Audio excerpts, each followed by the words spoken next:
Mariborčani radi berejo, s knjigami si širijo obzorja, pridobivajo novo znanje, si popestrijo življenje ali pa jih branje preprosto veseli. Pogosto berejo v prostem času in da jim ni dolg čas.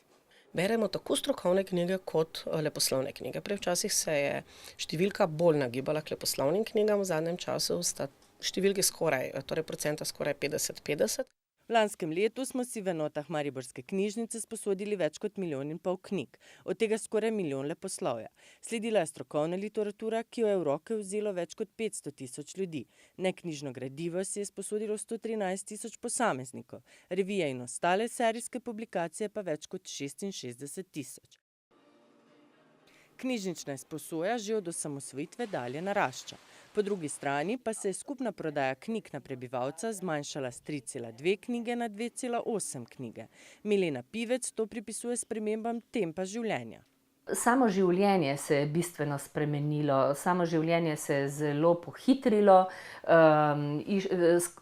venomer iščemo neke instant variante na vseh področjih in seveda, če nekaj vklopite, ni potrebno kakšne energije, posebne informacije dobite zgoščeno. Je to čisto drugače, kot če morate knjigo prelistati oziroma prebrati od začetka do konca. Prebiramo različne žanre.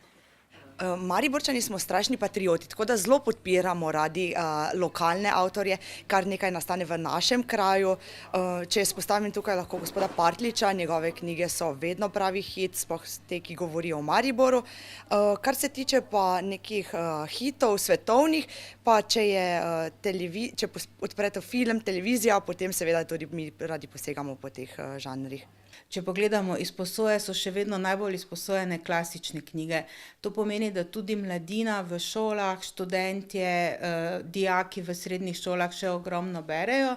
Na vprašanje, ali bo knjiga iz papirja preživela elektronsko revolucijo, pa so sogovornice složno potrdile, da je fizična knjiga nenadomestljiva. Seveda bo preživela. Preživela bo zaradi zgodbe, ki jo vedno prinaša in zaradi tega, ker nekateri še vedno ohranijo ta občutek domačnosti, ne? Pa knjigo, čeprav ni zdravo za oči, lahko bereš tudi ob sveči. Ko pa zmanjka elektrike ali pa kakšnega Wi-Fija ali pa kaj takšnega, pa potem tudi elektronika zataji. Dejansko bo. Glejte, knjiga, zdaj bom rekla, ne samo za mojo generacijo, ima čar, če jo vzameš v roke. Knjiga bo preživela na vsak način. Seveda bo, zagotovo. Brez knjige mislim, da ni možno, da sploh mi obstajamo. Ob največjem kulturnem prazniku pa še priporočajo, da si naj Mariborčani vzamejo čas za knjigo in branje, saj je to posebno bogastvo.